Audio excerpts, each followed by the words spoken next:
പുതിയൊരു വീഡിയോയിലേക്ക് സ്വാഗതം. ഈ രണ്ടുപേരുടെ പേര് പാപ്പച്ചൻ, ഷീജ എന്നാണ്. ഇവർ രണ്ടുപേരും ദമ്പതികളാണ്. ഇവർ ചെയ്യുന്നത് സുവിശേഷ വേലയാണ്. ഇപ്പോൾ ഇവർ ഉള്ളത് ഉത്തർപ്രദേശിലെ ജയിലിലാണ്. 5 വർഷം തടവിനും 25,000 രൂപ പിഴയും ഇവർക്ക് കുറ്റം ചുമത്തി അവരെ ജയിലിലാക്കിയിരിക്കുകയാണ്.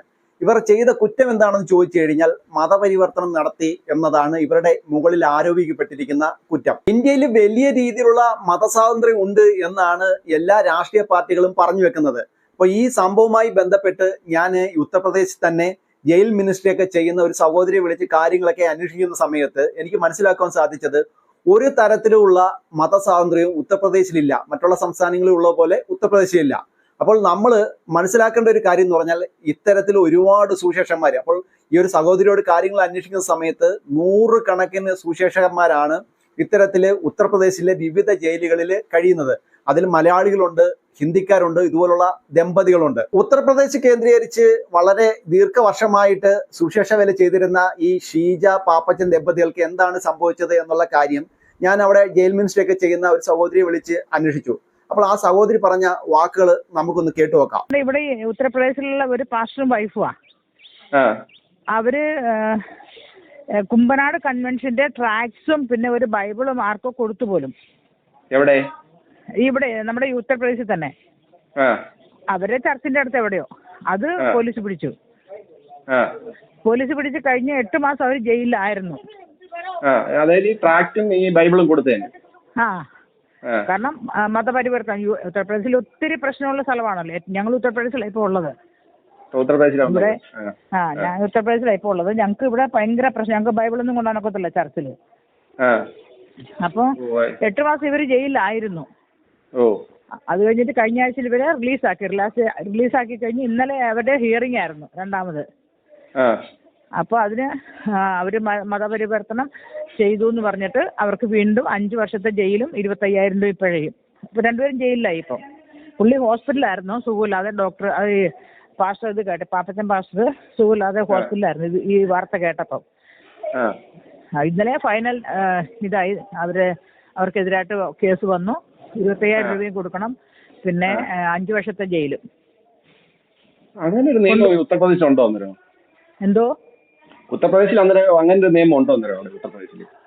ഉത്തർപ്രദേശിൽ ഒത്തിരി ഉണ്ട്. ഞങ്ങളുടെ അടുത്തുനിന്ന് എത്ര പാസ്റ്റർമാരെ പിടിച്ചോണ്ട് പറയാം, മലയാളി പാസ്റ്റേഴ്സിനെ ജയിലിൽ. ഞങ്ങൾ ജയിലിൽ പോയി കണ്ട് ഓരോരുത്തരെ.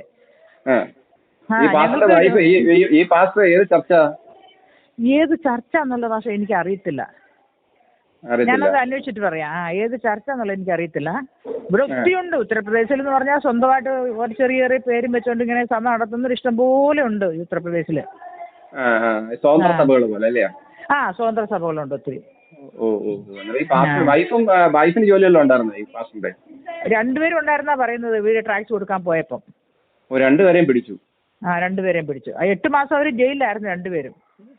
8 മാസം ജയിലിലായിരുന്നു. അത് കഴിഞ്ഞ് ഇപ്പൊ 5 വർഷത്തേന് അവർക്ക് വിധി വന്നേക്കുന്നത്. 5 വർഷം അകത്ത് ജയിലിൽ കിടക്കണം. ജയിലിൽ കിടക്കണം.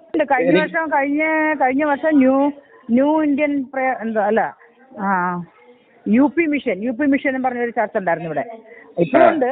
അവിടെ പാസ്റ്ററും വൈഫും കൂടെ ആരാധന നടത്തിയപ്പോൾ ആരാധന സ്ഥലത്ത് പോയി പിടിച്ചു. 2-3 മാസം അവർ ജയിലിലായിരുന്നു. പിന്നെ ഞങ്ങൾ അവരെ ജയിലിൽ പോയി കണ്ടു. അവർക്ക് കുറച്ച് സാധനങ്ങളൊക്കെ കൊണ്ടുപോയി. ഞങ്ങൾക്ക് ജയിൽ മിനിസ്ട്രി ഉണ്ട് ഞങ്ങൾക്ക്. അപ്പം ഞാൻ പോകും. പിന്നെ ഞങ്ങളവിടെ പോയി അവരെ കണ്ടു, സംസാരിച്ചു.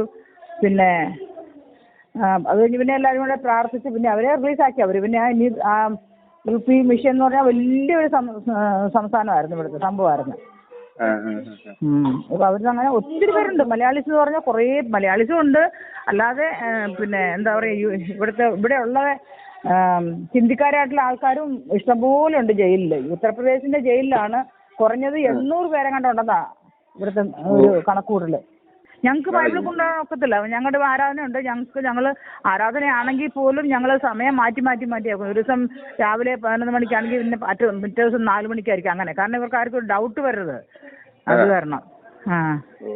പാപ്പച്ചൻ, ഷീജ ദമ്പതികൾക്ക് എന്താണ് സംഭവിച്ചത് എന്ന് നിങ്ങൾക്ക് മനസ്സിലായി കാണുമെന്ന് ഞാൻ വിചാരിക്കുന്നു. അപ്പോൾ ഇന്ത്യൻ ശിക്ഷാ നിയമം അനുസരിച്ച് നിർബന്ധിതമായിട്ടുള്ള മതപരിവർത്തനം അത് നിയമപരമായിട്ടുള്ള കാര്യമല്ല.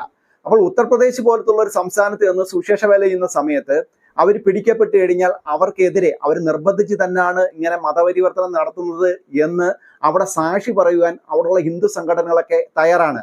അപ്പോൾ നമ്മൾ മനസ്സിലാക്കേണ്ട ഒരു കാര്യം എന്ന് പറഞ്ഞാൽ സുവിശേഷ രംഗത്ത് നിൽക്കുന്ന ആർക്കും ഉത്തർപ്രദേശ് പോലത്തുള്ള ഒരു സംസ്ഥാനത്ത് ഒട്ടും അനുകൂല സാഹചര്യമല്ല. ഞാൻ കുറെ നാളായിട്ട് യൂട്യൂബിലൊക്കെ ശ്രദ്ധിക്കുന്ന സമയത്ത് ഹാലേലിയ ന്യൂസും അതുപോലെ മാത്യു ശമ്പൽ എന്ന് പറഞ്ഞ ഒരു യൂട്യൂബറും ഒക്കെ ഈ പഞ്ചാബിൽ നടക്കുന്ന പെന്തക്കോസുകാരുടെ വലിയ റിവൈവലിനെ കുറിച്ചും അതുപോലെ തന്നെ തമിഴ്നാട്ടിൽ പെന്തക്കോസുകാരുടെ വലിയ റിവൈവലിനെ കുറിച്ചൊക്കെ ഇങ്ങനെ സംസാരിക്കുന്നത് കേട്ടു.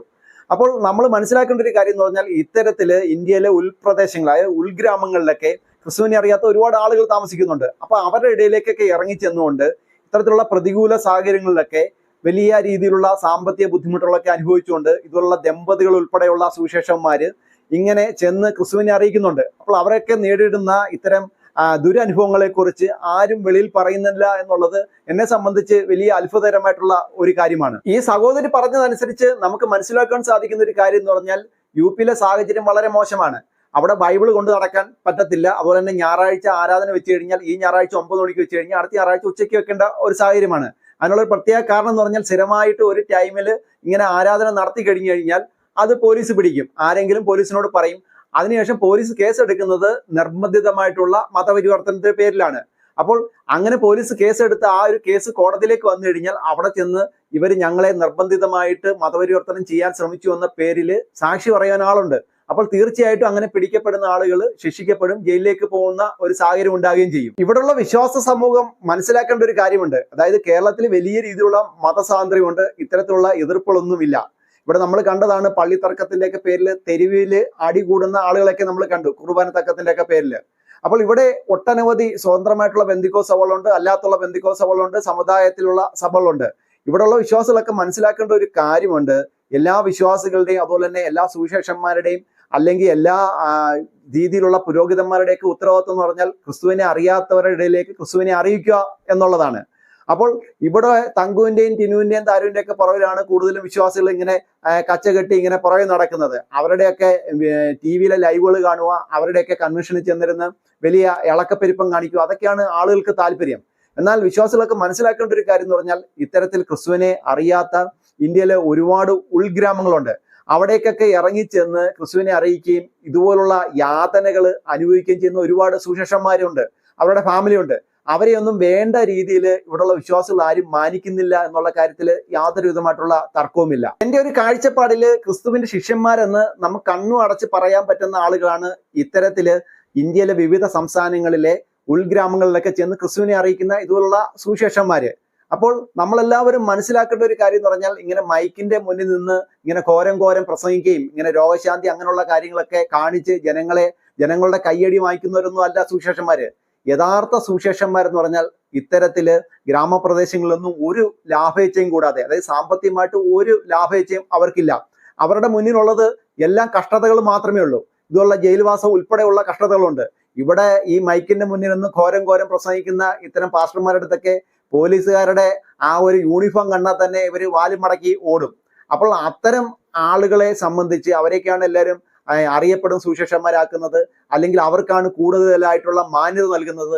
എന്നാൽ ഇത്തരത്തില് പ്രവർത്തിക്കുകയും ജയിൽവാസമൊക്കെ അനുഭവിച്ച് ക്രിസ്തുവിന്റെ ആ ഒരു സുവിശേഷം അറിയിക്കാൻ വേണ്ടി ഒരുപാട് യാതനകളും കഷ്ടതകളും അനുഭവിക്കുന്ന ഒരുപാട് സുവിശേഷന്മാരുണ്ട്. അവരെയാണ് യഥാർത്ഥത്തിൽ നമുക്ക് സുവിശേഷന്മാരെന്ന് വിളിക്കുവാൻ സാധിക്കത്തുള്ളൂ. ഉത്തർപ്രദേശിന്റെ വിവിധ ജയിലുകളിൽ 100 കണക്കിന് ഇതുപോലുള്ള സുവിശേഷന്മാരും അവരുടെ കുടുംബങ്ങളും ഇതുപോലെ ജയിൽവാസം അനുഭവിക്കുന്നുണ്ട്. അപ്പോൾ അവർക്ക് വേണ്ട ഒരു സഹായവും പ്രാർത്ഥനയും ഇവിടുത്തെ വിശ്വാസ സമൂഹം നൽകണമെന്ന് അപേക്ഷിക്കുന്നു.